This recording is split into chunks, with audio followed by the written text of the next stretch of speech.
Од денеска започнуваме со нашата есенска молитвена седмица. Веќе добивте материјал. Темата за ова есенска молитвена седмица е "Досегни го светот, верни на неговата реч". Од овој материјал ќе читаме, ќе проучуваме и ќе се молиме. На почетокот би сакал, браќи и сестри, да прочитаме самиот вовед, а потоа ќе одеме на читање и на самиот текст за денеска што се предвидени. Важноста на Божјата реч. Во текот на оваа посебна молитвена седмица ќе зборуваме за најважната, највлијателната и најконтраверзната книга на сите времења, Библијата. Несомнено е дека Библијата е книга која најдобро се продава и е најраширена во целиот свет. Според неодамнешните проценки, испечатени се повеќе од 5 милиарди примероци. Библијата е најпреведувана книга на светот, а некои книги од Светото писмо се преведени на 2932 јазици. Комплетен Нов Завет може да се добие на 1333 јазици, а комплетната Библија на 553 јазици. И денеска имаме и наш македонски јазик. Имаме, повеќе преводи на Светото писмо. Така да не сме осакатени. Иако некаде до 70-те години имавме само Нов Завет или делови од Новиот Завет, денеска имаме комплетна цела Библија во повеќе варијанти, односно верзии, помал формат, поголем формат и повеќе издавања и така натаму. Така да денеска Библијата е достапна до сите нас, браќи и сестри. И затоа ова молитвена седмица е посветена токму на вредноста, на важноста на Библијата. Понатаму се вели во самиот вовед, Библијата со векови представувала извор на упатства, утеха и охрабрување за милиони луѓе. Од друга страна, таа е и забранувана, спалувана, клеветена и погрешно представувана од страна на своите противници. Како оваа древна, безвременска книга влие на нас, адвентистите на седмиот ден? Како можеме да бидеме верни на Бога и неговата реч, кога живееме во овој постмодерен свет? Овде ќе ги најдете одговорите на тие прашања, како и за уште многу други подробности, додека ја проучуваме Божјата реч. На прашањата како се однесуваат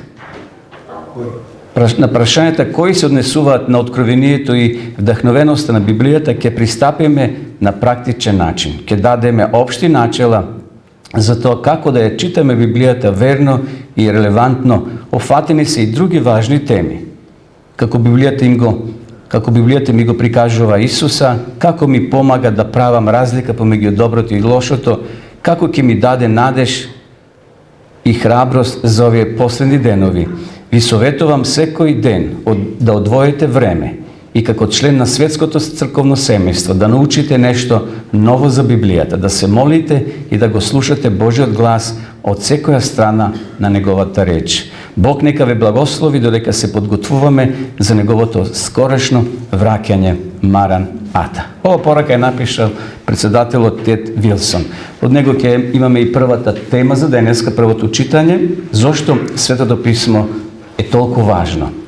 Потоа ќе имаме мал коментар и неколку прашања за кои ќе се молиме заедно. Сега ќе пристапиме кон првото читање. Ќе ја замолиме сестра Гордана да дојде и да го прочита материјалот, а ние ќе ја пратиме и ќе ја слушаме. Повеле.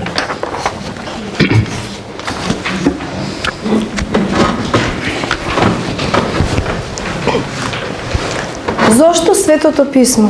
Да ја градиме верата врз сигурната Божја реч.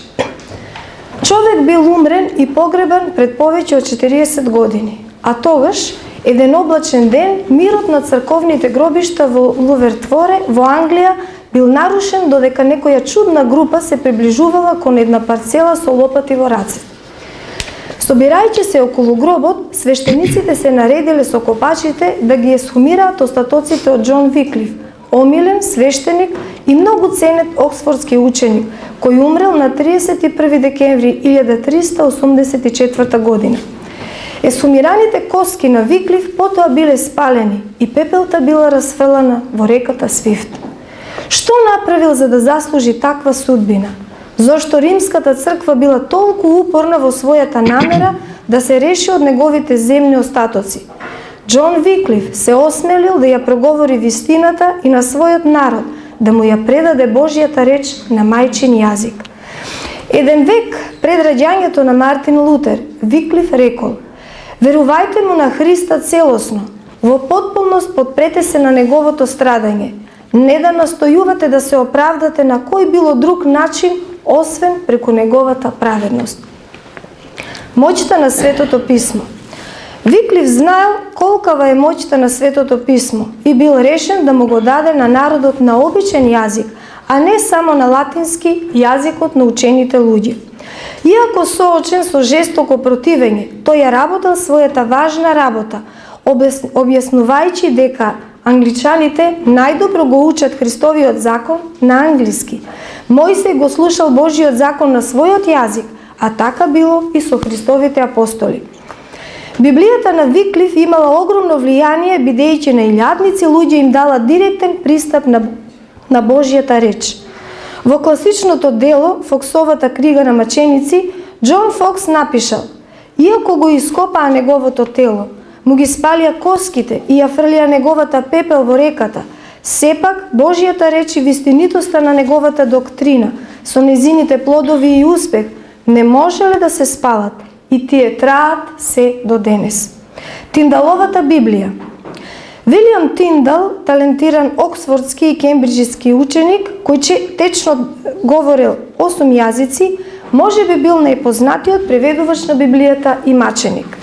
Живејќи во 16 век во Англија, Тиндал бил запознаен со Библијата на Виклиф, иако таа се уште била забранувана. На црниот пазар можеле да се добијат преписи, но и тие биле скапи и тешко можеле да се најдат. Печатарството се повеќе се развивало во средината на 16 век, така што Тиндал одлучил дека чукнал часот осовремениот англиски превод на Библијата да се направи достапен на поголем број луѓе. Тиндал ја преведувал од оригинални грчки и хебрејски текстови, а не од латински како Виклиф. Поради верските прилики кои владееле во Англија, Тиндал отпатувал во Германија, каде реформацијата веќе се разгорувала и Мартин Лутер го завршил германскиот превод на Светото писмо. Тиндал работел брзо и веќе до 1527 година во Англија биле прошвецувани примероци на Новиот Завет. Верските водачи беснееле што не можеле да го сопрат ширењето на Божјата реч. За тоа време Тиндал работел на преводот на Стариот Завет, живеејќи и понатаму надвор од Англија. Тој веќе превел и објавил речиси половина од Стариот Завет, кога бил предаден од некој свој сонародник од Англија. Вилијам Тиндал повеќе од 500 денови поминал во затворот на еден замок во близината на Брисел и во октомври 1536 година го извеле оттаму. Го врзале за столб во дворот на замокот, а потоа го удавиле со дебел синџир, пред телото да му биде спалено. Јан Хус, чешки свештеник, бил уште еден преведувач и маченик. Имало и други кои доживеале слична судбина. Што е тоа што било толку скапоцено во Светото писмо, што тие, како и илјадници други, биле подготвени да страдаат и да умрат? Дали Божјата реч е исто толку важна и во денешно време? Библијата сега е достапна насекаде. Ја означуваат како најголем бестселер на сите времења. Таа е најпреведуваната книга на светот. Некои од книгите на Светото писмо се преведени на 2932 различни јазици. Комплетниот Нов Завет може да се добие на 1333 јазици. Комплетната Библија е преведена на 553 јазици. Најнапаѓена книга.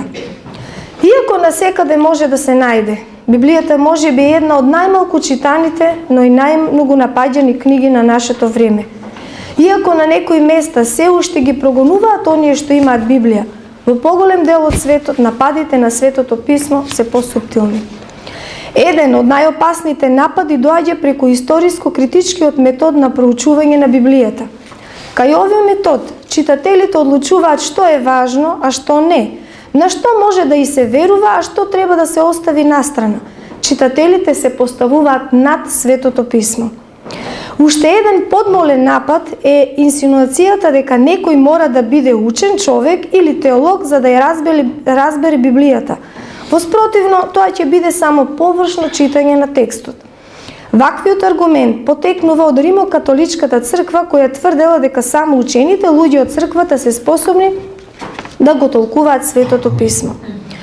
Бог од друга страна во својата реч ветил: ако некому од вас му недостига мудрост, нека ја моли од Бога, кој им дава на сите изобилно и без укор, и ќе му се даде. Но да моли со вера, без никакво сомнение, зашто оној кој се сомнева е сличен на морскиот бран, кого ветерот го издига и го тера. Јаков, 1 глава, 5 и 6 стих. Зошто Светото Писмо е толку важно? Накратко да разгледаме само 3 од бројните причини. Библијата го открива Бога. Јован, 1 глава, 1 стих. Во почеток беше Словото и Словото беше во Бога. И Словото беше Бог. Преку Божјата реч ние учиме за Бога. Таа ни укажува како Бог го решава проблемот на гревот и како покопне е да се помириме со Него. Таа ни ја открива Неговата креативност, Неговата возвишеност, Неговата милост, Неговата правда и Неговите планови. Господ Бог не прави ништо, а да не им ги открие своите намери на своите слуги, пророците. Амос 3:7. Нашето прво основно верување гласи: Светото Писмо, Стариот и Новиот Завет, е пишана Божја реч, настаната под божествено вдахновение. Вдахнатите писатели зборувале и пишувале потикнати од Светиот Дух. Во оваа реч, Бог на човештвото му го предал знаењето кое е потребно за спасение. Светото Писмо е најголемото, најмеродавно и најточно откровение на Неговата волја. Тоа е мерило на карактерот, тест за искуството, конечно објаснување на доктрината и најточен запис на Божјите дела низ историјата. Божјата реч е вистина. Јас сум патот и вистината и животот, рекол Исус, Јован 14:6. Во својата молитва утпатена до таткото, а забележана во Јован 17 глава, Исус зборува: освети ги во својата вистина, Твоето слово е вистината. Кога Исус дошол во судир со верските водачи, кои биле гневни поради Неговото тврдење дека е Син Божи, Исус се повикал на авторитетот на Светото Писмо. И таткото, кој ме прати, самиот сведочи за мене, и неговите зборови ги немате постојано во вас. Не мислете дека јас ќе ве обвинам пред таткото. Има кој ве обвинува. Мојсей, на кого се надевате. Зашто ако му верувавте на Мојсеја, ќе ми верувавте и мене, зашто тој пишуваше за мене. Јован 5 глава 37 до 46 стих. Светото Писмо потврдува, Исус сведочи за него. Тоа ги открива Божјите намери и планови и објаснува како гревот стигнал на земјата.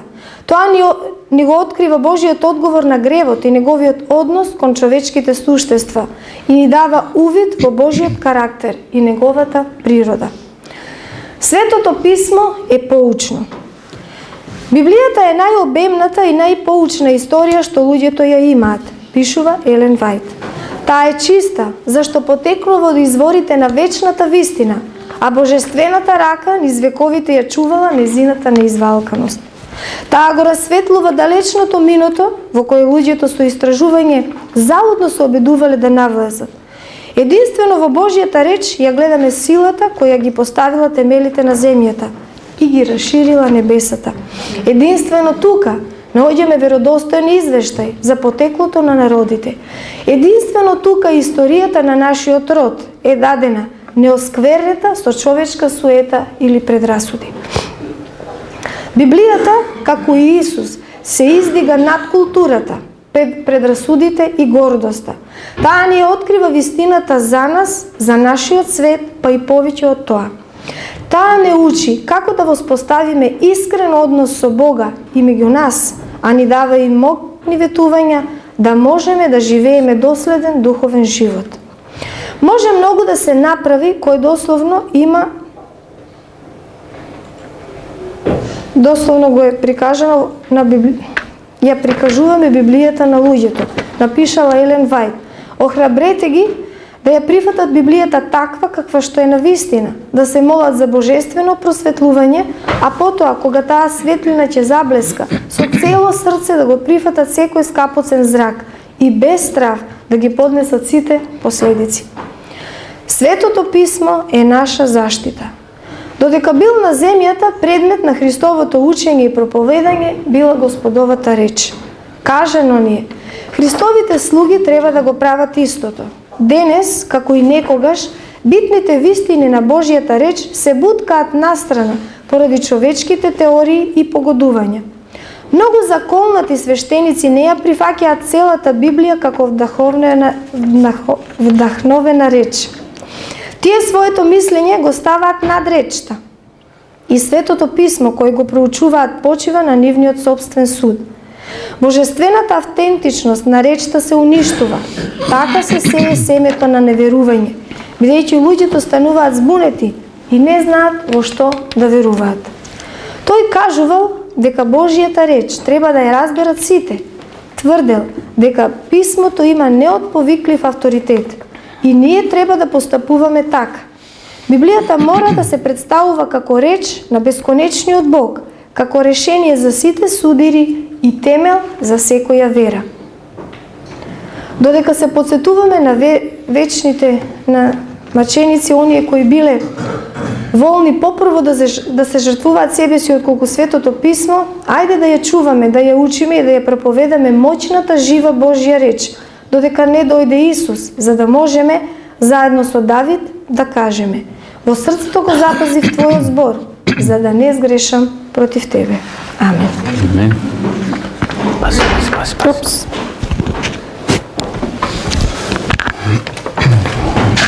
Благодарам на сестрата за читањето. Се осврнеме, браќи и сестри, на неколку важни моменти од ова четиво. Зошто Светото писмо е толку важна книга? Зошто овие луѓе, што овде сега ќе ги прочитаме, Мартин Лутер, Џон Виклиф, Вилијам Тиндал, Елена Вајт, Јан Хус и друга група на плејада на луѓе кои по цена на својот живот не отстапувале од вредноста, од важноста на Библијата. Очигледно на ѓавот тоа му смета. И во ведниот пример што го слушнавме овде за Џон Виклиф, ова група на луѓе со лопати и со копачи отишле да го раскопат гробот на Виклиф. Што ми тој сметал кога бил мртов? Не можеле да се помират со фактот дека тој човек допринел да на англичаните им се отворат духовните очи, како што подоцна или претходно Мартин Лутер тоа ќе го направи. Очигледно и денеска сатаната, браќи и сестри, не мирува. И денеска на сатаната му смета Светото писмо. Во средниот век познато е, сме читале, Библијата била вразувана во синџири, била криена во тие му влосани самостани или подруми, само да не допре до човекот, до луѓето. Бидејќи Библијата не е само една обична книга, како што денеска постојат многу книги. Таа е мала библиотека составена од 66 книги, поделена на два дела Стари и Нови Завет. 39 книги со 27 книги. Библијата не е само верска книга, таа е израствена, таа е археолошка, таа е национална книга, законска книга, зашто има многу закони кои се дадени во самата таа здравствена книга која ни укажува како и на кој начин да живееме во ова време. Овде пишува, вели, моќта на Светото писмо. Виклиф знаел колкава е моќта на Светото писмо и бил решен да му го даде на народот на обичен јазик. Бидејќи до тогаш имало на латински вулгата јазик, кој 99,9 од луѓето воопшто не го знаат тој јазик како и денеска. Кој од нас знае латински? Освен оние што студираат или кои во апотека работат. Но денеска Библијата е достапна, како што читавме во овие податоци напред, дека е достапна на 553 јазици во светот. Преведувана е една од најпреведуваните книги на оваа планета. Меѓутоа и денеска сатаната се уште прави напори да таа Библија, иако имаме на мобилните како апликации достапни, кај да кликнете може да најдете Библија или Свето писмо. Но сатаната денеска исто така сака да луѓето имат Библијата, да не ја читат. Ние во второто читање ќе видиме зошто денеска Библијата треба да биде наш врховен авторитет. Овде пишува дека Библијата е најнапаѓена книга со цел да се извитупери низината вистина. Денеска се појавуваат така наречени модерни теолози кои ги негираат историските податоци што се запишани во Светото писмо. Овде прочитавме 3, јас ќе додадам 4 важни точки или причини зошто, браќа и сестри, и денеска ние да ја читаме Библијата. Овде пишува дека на жалост живееме во време кога се помалку и помалку луѓето ја читат Библијата. Сите велат немат време. Иако времето е исто како и во времето на Адам и Ева и во времето на патриарсите, ден од 24 часа. Имаме во своји раце Библијата, во разни облици. И затоа ова молитвена седмица да ни помогне да навистина одвојуваме време. Бидејќи преку читањето на Библијата ние ќе го откриеме Бога, го откриваме нашиот Спасител Исус Христос, го откриваме патот кој е потребен да го одиме, да го изодиме во нашиот христијански живот. Овде пишува дека Библијата го открива Бога. Нема да го откриеме Бога во некои други книги како што се за еволуцијата. Тие тамо го негираат Бога и неговото постоење. Таа вели ни ја открива неговата креативност, неговата возвишеност, неговата милост, неговата правда и неговите планови. 4-5 многу важни работи. Да не се информираме од интернет дали Бог го создал светот или сега она нова наука што го заплуснува и све дека земјата е равна, плосната и така натаму. Ние веруваме дека Бог ја создал земјата за 6 буквални денови. Зашто зборот Јом на еврејски значи ден од 24 часа. Не е тоа период од 1000 години. Дека на Бога му било потребно 1000 години да создаде, па втор ден, па трет ден. Тоа е ден од 24 часа. И затоа вели беше утро и беше вечер, ден први, ден втори, така натаму. Овде Библијата ни го открива Бог како создател. Понатаму прочитавме дека Бог ни се открива како возвишен создател. Тука наоѓаме неговата милост. Ѓаволот ќе ти каже грешен си и за тебе нема лек, нема спасение. Бог вели има решение. Дојди кај мене, таков како што си. Неговата возвишеност, неговата милост, неговата правда и неговите планови. Овде е откриен планот на спасението, браќа и сестри. Ако сакаме да се информираме како Бог ќе го спаси овој свет, да ја читаме Библијата, тоа ни го кажува. Божјата реч вели овде е вистината. Светото писмо е поучно. Секако Библијата е споредена со меч кој сече вели од двете страни. Не со цел да не рани, не со цел да не уништи, туку со цел да ни помогне. Библијата е како Исус се издига над културата, предрасудите и гордоста. Таа ни ја открива вистината за нас, за нашиот свет, па и повеќе од тоа. Интересно, како е Библијата напишана и за постари, и за помлади, и за учени, и за понеучени. Дали живееме во Африка или во Европа или на некој друго место, секој може да има пристап кон Библијата и да ја чита. Навистина, Библијата не се чита како обичен роман. Потребно е молитва, потребна е сила на Светиот Дух да ни помогне за да ги откриеме важните вистини во таа света книга. Понатаму вели писмото, Светото писмо е наша заштита. Многу заколнати свештеници не ја прифаќаат целата Библија како вдахновена реч. На жалост, таму вели Библијата дека ќе си најдат луѓето учители да им проповедат како што ги чеша вели ушите. Едноставно ќе си најдат такви учители кои ќе зборуваат само мили ствари. Библијата е наша заштита, браќа и сестри. Кој бил тој мотив што овие луѓе по цена на својот живот Библијата ја имале? Како, например, овде не се спомнати, но јас ќе ги спомнам валдежаните. Сеќавате за таа група на луѓе кои живеле тамо во Италија, се криле низ тие планини, ја носеле веста за Евангелието, ги припишувале делови од Библијата.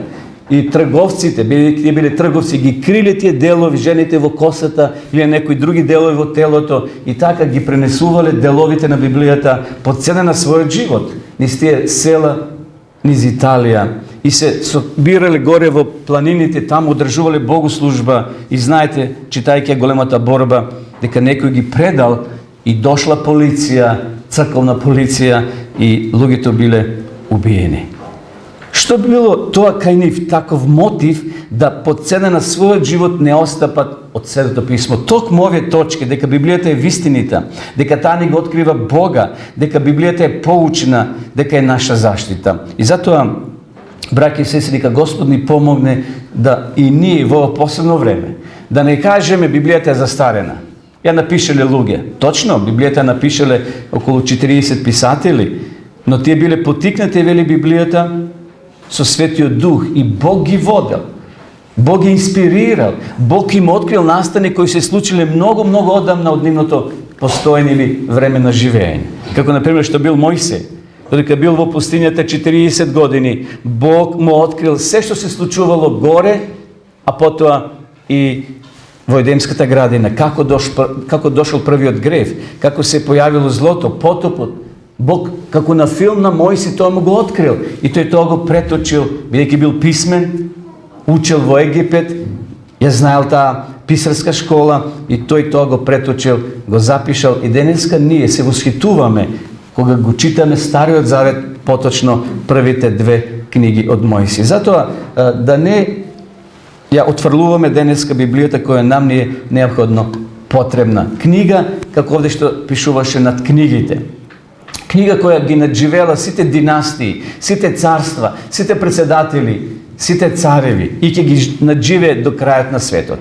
Затоа да ја земеме повторно Библијата во наши раце, да биде на видно место во нашиот дом, да одвојуваме време за неја, дали кога се движиме, бидејќи сега имаме Библијата и во снимена форма, може да ја слушаме, може да читаме, значи едноставно да ја проучуваме со молитва, зашто таа ќе ни ги отвори нашите духовни видици. Овде Елена Вајд вели, охрабрете ги да ја прифатат Библијата, таква каква што е на вистина, да се молат за божествено просветлување, а потоа кога таа светлина ќе заблеска, со цело срце да го прифатат секој скапоцен зрак и без страв да ги поднесат сите последици. На жалост, денеска свештениците во многу верски заедници ја држат Библијата. Ја држат, но не ја проучават, не ја проповедат на луѓето. Подосна ќе видиме во второто читање како денеска се осмелуваат да некој каже дека секој нема право да ја тумачи Библијата. Односно, тоа само може свештенството или клерот. Не е точно. Секој има пристап до Библијата, секој може да се моли и Бог да му открие она што треба да го држи во својот живот. Сега ќе одиме на молитва. Овде имаме неколку работи за кои ќе се молиме, предлози за молитва. Прва работа за која ќе се молиме сега и во наредните денови во своите домови, молете го Бога лично да ви даде подобро разбирање на Божјата реч и поголема посветеност кон таа извонредна книга. Значи да го молиме Бога, браќи и сестри, да ни даде разбирање. Секако ние, ако нешто не разбираме, ќе се допрашаме до брат, до сестра, ќе се молиме и да дојдеме до заеднички резултати во смисол одговори на тие пораки што ги наоѓаме во Библијата. Но овде вели, молете се второто, молите го Бога да ги благослови они што го кршат лебот на животот во вашата верска заедница со разбирање. Верувам дека ние, некој од нас, може би сите, не знам точно, имаме пријатели со кои проповедаме, со кои го кршиме тој духовен леб. Библијата е тој духовен леб кој го изложуваме пред нашите пријатели.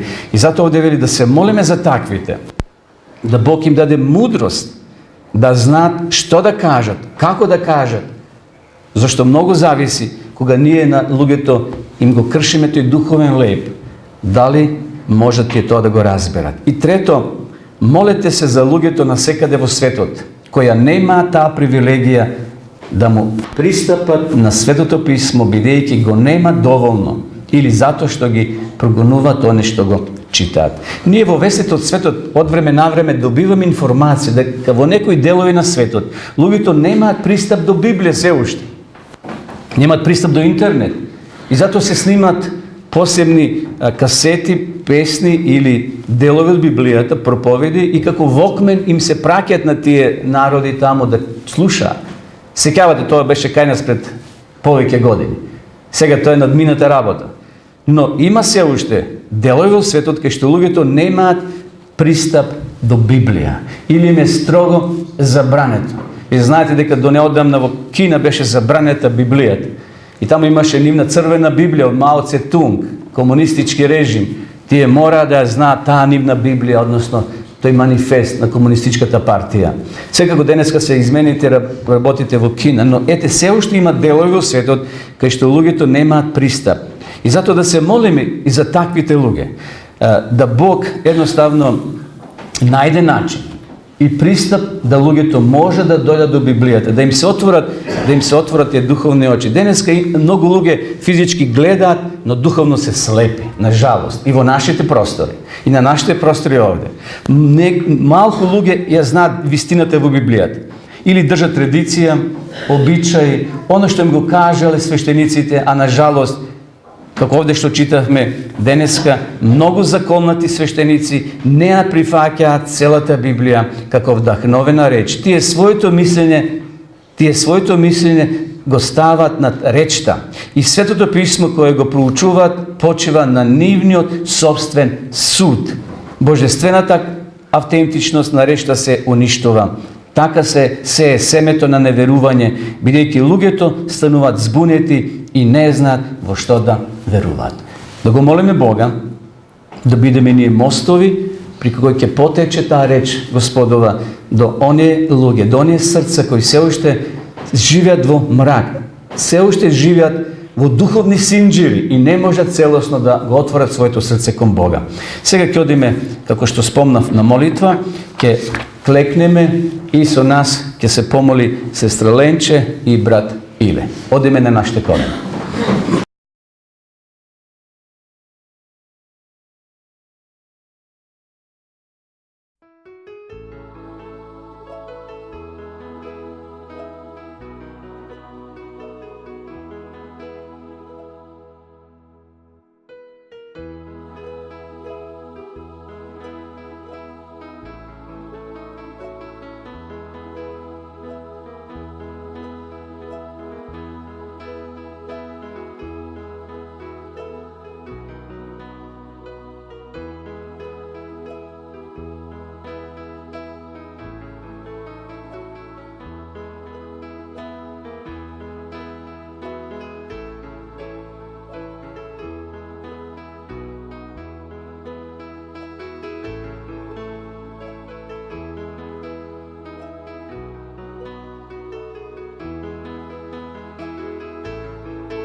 Сега ќе продолжиме со второто читање, ќе ја замолиме сестра Радица. Зошто Светото писмо е врховен авторитет? Поведајте.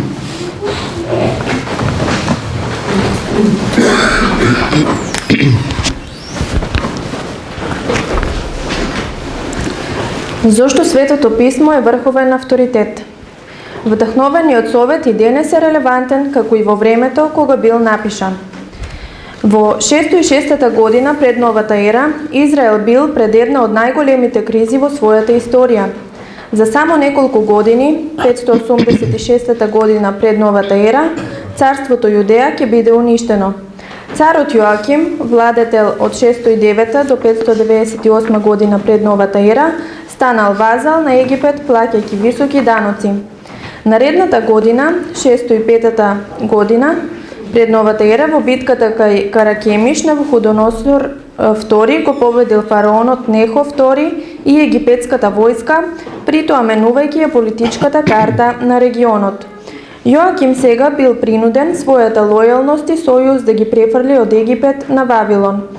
Втора книга на царевите 24:1. Тажно е тоа што младиот Јоаким излегол безкорисен водач во моментот кој бил од најголемо значење за Божиот народ. Мислел само како да стекне што поголемо богатство, што довело до корупција, неправди и други злоупотреби. Порака од небото. Околу 605 година пред новата ера, Господ му испратил на царот Јоаким важна порака преку пророкот Еремија. Земи книжен свиток и запиши ги на него сите зборови што ти ги реков за Израел, за Јудеја и за сите народи. Од денот кога почнав да ти зборувам, од деновите Јосиини до денешниот ден. Можеби Јудиниот дом ќе чуе за сите несреки што ги наумив, да ги оборам врз нив, да ќе се врати секој од својот лош пат. И јас ќе им ги простам вината и гревот нивни. Еремија 36 глава, 2 и 3 стих. Еремија послушал и му ги издиктирал на Варух зборовите со кои Господ го вдахнал. Варух им ги прочитал овие зборови на луѓето. Кога тие ја слушнале пораката и се исплашиле и рекле: треба се тоа да му го кажеме на царот. 16 стих. Така и направиле, но претходно им кажале на Варух и Еремија да се скријат. Царот со постмодерен став. Јудејскиот цар реагирал посебно дрско. Еремија тоа вака го опишува. Царот седеше во зимскиот дворец. Тоа беше во 9-тиот месец, а пред него стоеше разгорена жар. И кога Јуди би прочитал 3-4 столпчиња, царот ги пресекуваше со писарско пероноже и ги фрлаше во огнот на жарта, се додека целиот книжен свиток не беше уништен во огнот на жарта. Јоаким на тој начин повеќе го изразува постмодерниот став. Не го интересирала Божјата реч. Сметал дека нејзината содржина е потполно неважна.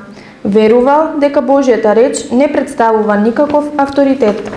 Мислел дека може да живее без божествен совет. Не само што не бил заинтересиран, туку и без проблеми го уништил писмото. Не сватил дека со тоа ја отфрлил и последната прилика да ја избегне кризата. Низ целокупната историја, сатаната поттикнувал разни акции против Библијата и нејзиниот авторитет. Во рано време, предмодерна, уништување и прогонување. Во денешно време, модерна, идеолошки напади. Во иднина, постмодерна, индиферентен однос полн со презир. Денешните предизвици кои стојат пред Библијата. Ние денес исто така живееме во време на разни кризи, екзистенцијални, економски, еколошки. Во семејствата се соочуваме со кризи на храна, здравје и безбедност. Каде да бараме одговори на прашањата што ги поставуваат овие проблеми? Библијата вели: повикај ме и ќе ти одговорам, и ќе ти откријам големи и недостижни тајни за кои што не знаеш ништо. Еремија 33 глава, 3 стих. Да, Божјата реч има ефикасни решенија за предизвиците од секојдневниот живот. Но што прави постмодерното друштво? Тоа покажува незаинтересираност за Светото писмо и го отфрла, бидејќи мисли дека Библијата нема никаков авторитет. Дури и постојат обиди целосно да се уништат примероците на Библијата. Дали таквото реагирање помага? Не, бидејќи луѓето се уште имаат потреба за духовното. Во секуларниот свет луѓето бараат духовност и лажни извори, но ние во црквата доживуваме нешто друго – библиска неписменост. Кои се последиците од библиската неписменост? Појава на библискиот мистицизам и изголемувањето на бројот на духовните легенди, потрага за спектакуларно и премногу сентиментално доживување на побожноста, појава на христијански суперзвезди, чии изјави и толкувања ги следат нивните обажуватели и формирање на црква што ја погодуваат сите видови на заблуди и абсурдности проповедани во Божје име. Спротиставување на отфрлањето на Библијата. Божјата реч не може да се уништи, тревата се суши, цветото венува, но словото на нашиот Бог останува довека. Исаја 48 стих. Иако царот Јоаким ја уништил книгата, Бог му наредил да напише нова, додавајќи уште повеќе зборови. Никој не може да го сопре ширењето на веста. Божјата реч не зависи од каприциозните човечки срца. Египет бил голема надеж за царот Јоаким. Затоа, во 598 година пред новата ера, охрабрен од зборовите на фараонот, отворено се побунил против Навуходоносор. Јудејскиот цар ги увидел своите луѓе дека Египет ќе им помогне ако го нападнат Вавилон. Наместо тоа, бунтот предизвикал нова инвазија на мокните војски на халдејците. Вистината била дека никогаш немал намера да ја помогне на Јудеја. Тој само купувал време за да ги оствари сопствените интереси. Бог му испратил порака на царот Јоаким, полна со надеж за спас на неговиот народ, но овој ја отфрлил, бидејќи довербата ја подарил на лажната надеж. Како весници на Божјата реч, ние не можеме да претпоставуваме дека библиското проповедање ќе биде топло поздравено. Во денешно време многумина сакаат да слушнат зборови што ги одобруваат нивните гревови. Елен Вајт напишала: мнозина одбиваат да ги послушаат повторените предупредувања, предпочитајќи да ги слушаат лажните учители кои ласкаат на нивната суета и ги занемаруваат нивните лоши дела. Во времето на невоја, таквите нема да имаат сигурно засолниште, ниту помош од небото.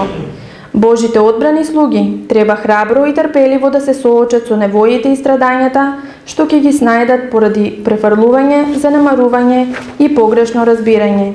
Тие треба да продолжат верно да ја исполнуваат задачата што Бог им ја наменил, секогаш имајќи на ум дека старите пророци и спасителот на човештвото и неговите апостоли исто така поднесувале навреди и прогонства поради Божјата реч.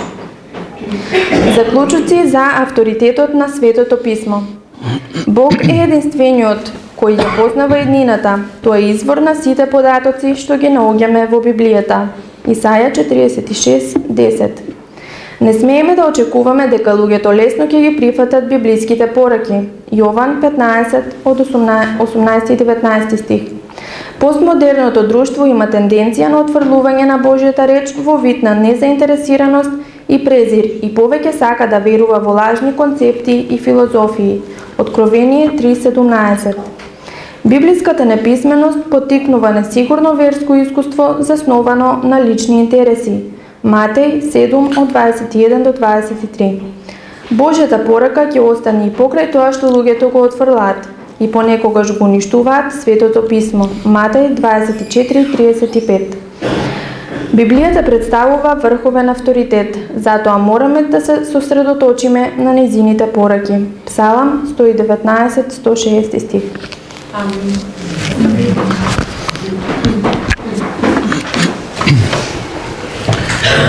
Благодариме на сестра Радица. Ова кратко четиво што го слушнавме, браќи и сестри, е полно со прашања. Може да останеме долго, но поради времето ќе кажеме само неколку, ќе истакнеме неколку важни сегменти. Зошто Светото Писмо е врховен авторитет?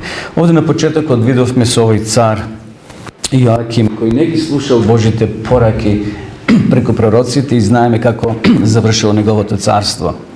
Овде, иако тој живеел многу одамна од наше време, но овде вели дека царот се однесувал постмодернистички став.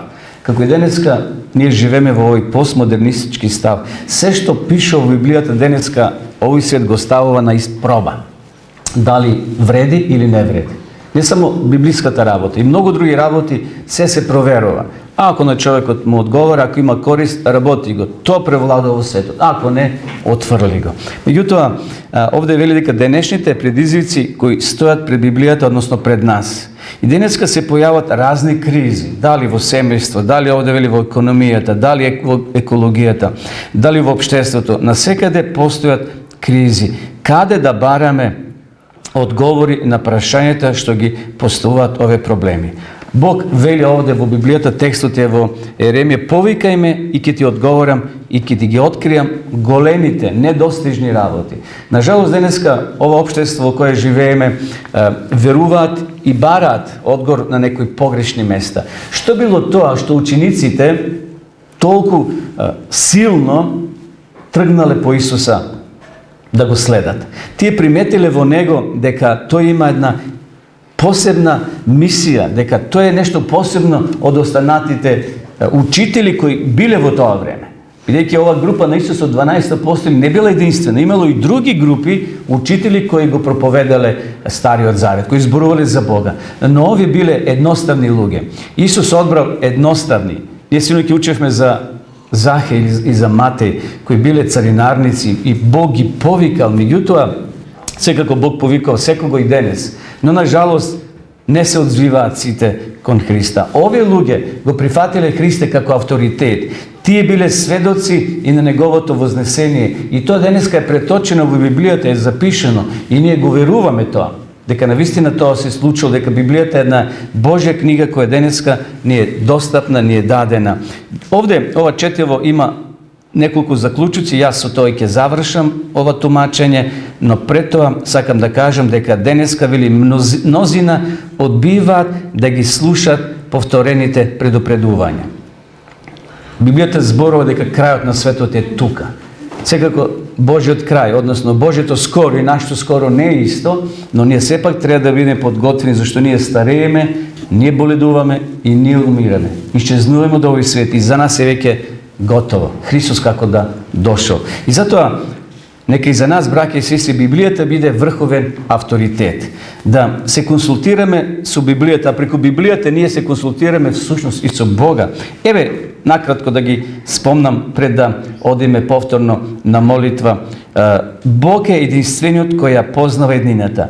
Еднината е откриена токму во Светото писмо, во Библијата. Денеска многу луѓе одат кај гатечи, кај бајачи, кај вражари. Тие да им ја открит еднината. А тоа е овде, поред нас, во Библијата, само со молитва, ако ја читаме, ќе ги пронајдеме тие многу важни работи. Не смеме да очекуваме дека луѓето лесно ќе ги прифатат библиските пораки. Како што било во времето на Стариот свет, на Стариот Завет, еве гледаме овде овој цар како реагирал, па и многу други луѓе реагирале непријатно кон Бог, односно ги отфрлиле тие совети. И затоа овде вели не смеме да очекуваме дека денеска исто така луѓето лесно ќе ги прифатат пораките од Светото писмо. Постмодерното друштво има тенденција на отфрлување на Божјата реч во вид на незаинтересираност. Се одржуваат јавни предавања и овде и во другите делови на нашата мисија Унија, и понекогаш мислиме дека и се прашуваме зошто луѓе не доаѓаат на такви предавања. А може би, дали се здравствени, дали се библиски, дали се научни, наша желба е да се полни салат. Но еве причината. Денеска луѓето се, ова општество е постмодернистичко. Едноставно, нешто сакат што и самите не знаат што сакат. Сакат инстант. Само да притиснат, да видат, да слушнат и одат на друга информација, на трета информација. Некои смета дека Библијата е застарена книга, дека е веќе надмината, што не е точно. Но, на жалост, сатаната тоа го користи. Понатаму, библиската неписменост потикнува несигурно верско искуство и засновано на лични интереси. Библиска неписменост. Како ја разбираме таа изјава? Што е тоа библиска неписменост? Значи, имаме Библијата, луѓето се неписмени, зашто не ја читат, не проучуваат. И само може би 2 пати во годината ќе отидат во црква за Великден и за Божик, или кога некој ќе почине од најблиските. Потоа ништо не знаат. Иако слават, ги обожаваат традициите, но кога ќе им се каже дека тоа не држи и не е библиски, луѓето се збунат и велат сега ти нешто ново ми проповедаш.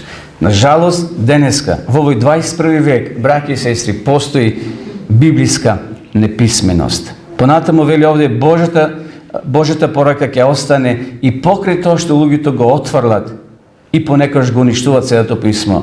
Сум видел некаде кај некои контейнери фрлен Нов Завет. Или книга која со верска содржина. Луѓето и пред нашите цркви, во Прилип сум видел оставено кесе со книги таму кај оградата висат, некој ги закачал. Очигледно некој ги дал со добра намера, а може би потикнати од роднини пријатели, и луѓето се срамат и ги враќаат книгите, мислејќи дека тоа е нешто страшно ако ги поседуваат. На жалост, луѓето се духовно, како овде што читавме, тие се библиски неписмени. Библијата е, како што вели Давид, светло на нашата патека. И затоа да се молиме, браќи и сестри, да Бог таквите срца ги отвори на таквите луѓе да ја примат Божјата, односно пораката на Библијата. И шестата точка овде вели Библијата представува врховен авторитет. Затоа мораме да се сосредоточиме на низините пораки. Псалом 119-160. Господ нека ни помогне и нам, први од нас да почнеме, повеќе да ја читаме Библијата, повеќе да посветуваме внимание, зашто навистина обременети сме со многу проблеми. Во динамичен век живееме, кај што сите велиме немаме време. Имаме работа, имаме одговорности, но мора да посветиме време и за нашата духовност. Не може човек да тргне на пат, ако не провери дали има доволно гориво во автомобилот. Може да тргнете кај градско, ќе застане. Нема бензинска. Тогаш цел ден ќе се упропасти. Нервози и други проблеми ќе си навлечеш. И затоа на време, браќи и сестри, да провериме дали нашиот автомобил духовен, дали нашиот резервоар има доволно масло, да не бидеме како оние пете, така наречени немудри личности или жени или девојки, кои на време не провериле дали има доволно резерва. И кога наишле на проблеми, кога дошол младоженецот, тие се нашле во незгодна ситуација. Еве пред нас се уште 3 прашања за молитва. Ќе прочитам пред да одиме повторно на молитва. Молете се Господ да ни помогне да сватиме како да ја почитуваме и да ја слушаме Неговата реч. Не само да ја слушаме, тамо вели во Евангелијата, не оној кој ми вели само Господе, Господе, така? Туку оној кој ја твори волјата Господова. А Библијата вели во Откровение 1 глава, блазен оној кој чита, кој слуша и кој држи. Битни се тие 3 работи. Молете се Господ да ја помогне на својата црква да остане верна на Неговата реч, додека ја пренесуваме Неговата порака за крајот на светот или на времето. И трето, молете се за членовите на вашето семејство и вашите пријатели кои допрва треба да го разберат и да го прифатат авторитетот на Библијата. Ние не прифаќаме авторитет на црква, дали е водач, дали е папа или некоја друга личност. Црквата е тука, потребна кај што доаѓаме да се радуваме, да го славиме Господа, но ние го прифаќаме авторитетот на Бога. А Бог е преточен токму во Библијата, во Неговите пораки. Ако ја држиме Библијата и низините пораки, тогаш ќе имаме и здраво семејство, односно здрава црква.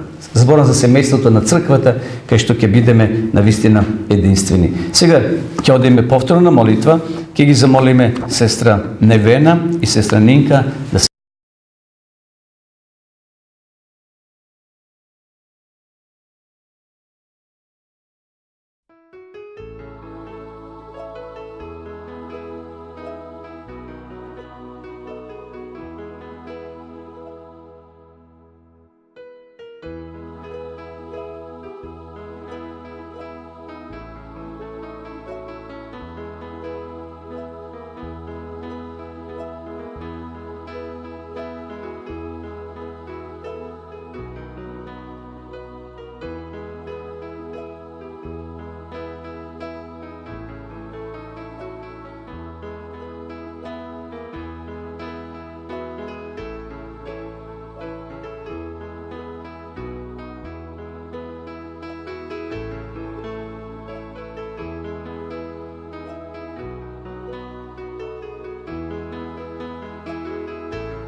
Браќи и сестри, ги последивме двете читања.